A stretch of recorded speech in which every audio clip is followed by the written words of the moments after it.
Silence does not mean shutting your mouth silence.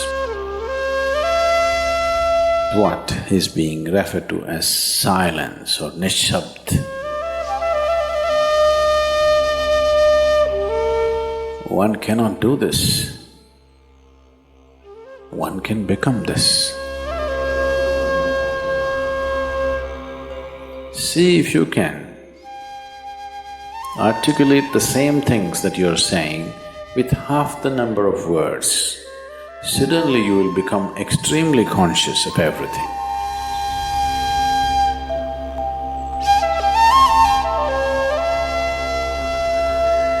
The wind makes its own sound,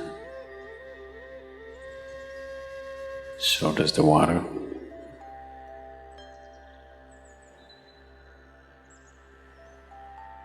So does the earth. In fact, so does the sky. All the celestial objects are making their own sounds.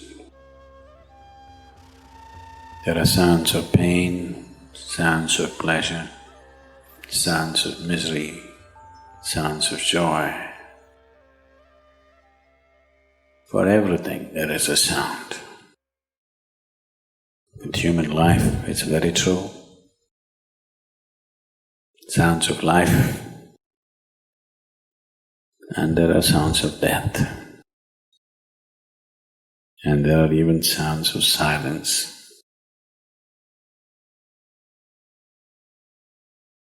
So this complex amalgamation of sounds, different kinds of sounds, creates different intent, different levels of compulsiveness, different levels of bondage, and different possibilities of entanglement.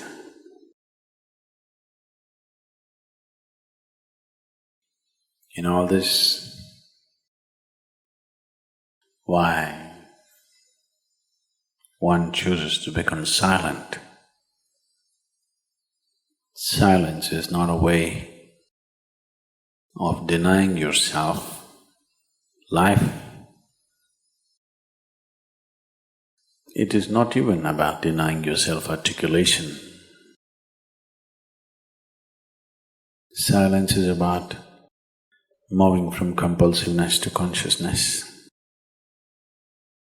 All sounds represent different forms and different dimensions of compulsiveness. When one chooses to become conscious, not be entangled in the compulsive nature of the existence, he naturally chooses to become silent. Silence does not mean shutting your mouth silence, plugging your ears silence. You can sing in silence, you can dance in silence, you can even speak in silence, you can even scream in silence. You don't try.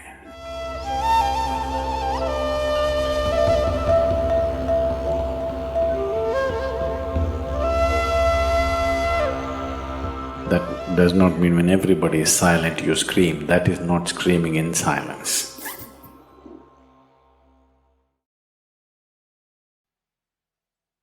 Because sound is of the surface, silence is of the core. It is only the surface which makes the sound. See, now the water is hitting the surface and making the sound. Deep down, there is no sound. That is so with life. On the surface, it is a very complex mesh of sounds,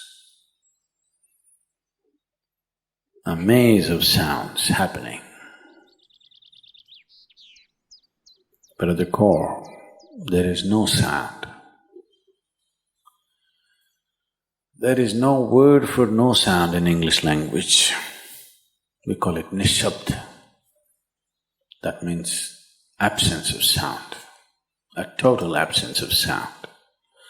Absence of sound means absence of reverberation. Absence of reverberation means absence of life. Absence of life means absence of creation.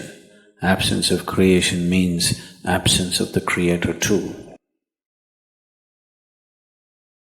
So a space which is beyond creation and Creator, a dimension which is beyond life and death, that is what is being referred to as silence or nishabd.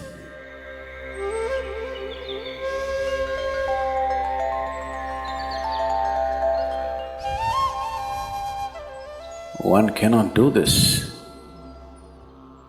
One can become this. Commonly, there are two words employed to describe this. One is maun, that means you're practicing silence, you're not silent. You shut your mouth and you're remaining in maun. This is not nishabd. Maun means you're practicing silence. If you're practicing something, obviously you're not that. Are you life or are you practicing life? I'm asking you. Are you life or are you practicing life? Practicing life? No, your life. Maybe not very well practiced, but your life.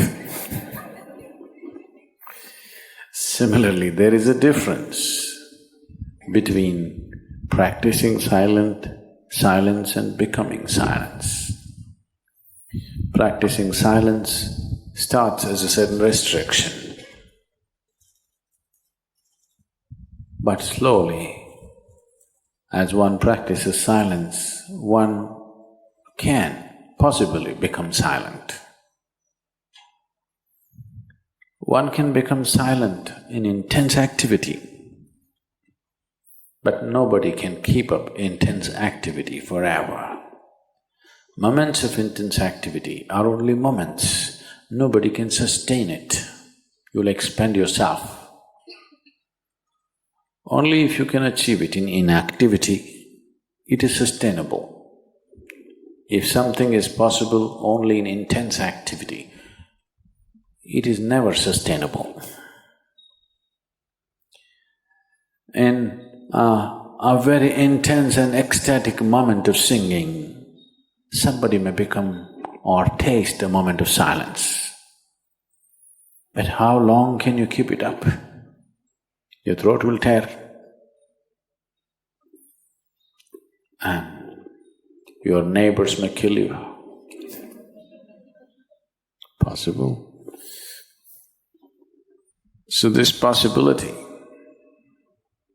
of coming to silence or becoming silent also means to become still, to become utterly still. Stillness can be achieved in so many ways. If you watch a snake, he's still. If you watch a tiger which is on a hunt, absolutely still, charged but still. These are all different dimensions of stillness practiced for survival. If a snake moves too often, he'll get killed. If a tiger does not know how to be still, he'll never get his food.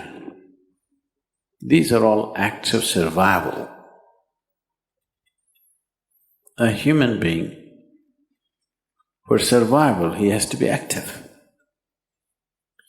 Only when his vision falls upon something which is beyond survival, then he will think of stillness. Then he will understand as he observes himself, as he notices the complexity of one's compulsions. He understands the only way to solve it is to become still. to train this body, to train this mind, to become still.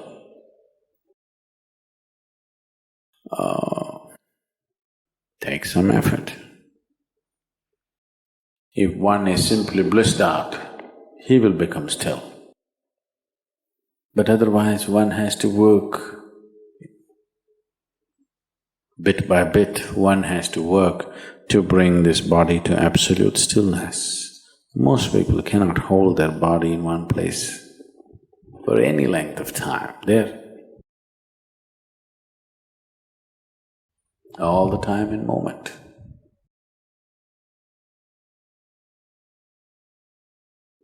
As it is said, a man is ill only because he does not know how to be still. Because in stillness, you're in touch with a dimension way beyond creation. Once one is in touch with that, there is no such thing as illness. If I sit here and the body rots and falls down, still there is no illness, it's just there. Because in fact, when one becomes utterly still, he may not be able to hold on to the body unless he learns the tricks, the mechanism of the body. So why should I become still? Will I lose my body? Anyway, you will lose your body. When the time to lose your body comes, if you want to lose it gracefully, then you must know at least a little bit of stillness. If you want to put your body down like you can put this piece of cloth down, with the same ease, with the same gracefulness, then you need to have some stillness in you. Otherwise, you and your body, you have to be torn apart, which is an ugly thing to do. When you're being torn away from your body, it is an ugly and painful thing to do, unless you can keep it down. There's no grace in life. So if one has to attain to that grace, at least a certain amount of stillness has to enter your life. For this to happen, a certain level of silence has to enter your life. If right now it is not coming, at least practicing a little bit of Maun. In an hour, if you're speaking 1573 words right now, how many more? How many words do you spit out in a minute? 1573, you're actually doing that many? I thought that's impossible. Okay, I believe you. So whatever number you're doing, see if you can articulate the same things that you're saying with half the number of words. Suddenly you will become extremely conscious of everything. Right now, our oral diarrhea is happening. If you're doing 1573, it's diarrhea, okay. Now, if you have to hold back half the words and still say the same things, now you have to be very conscious, otherwise you cannot say it. Just try this and see. Tomorrow, one day. In an hour, normally what number of words you utter, make it half. Don't curtail your activity, still say the same things. But with half the words, how wonderful the whole world will feel, you know.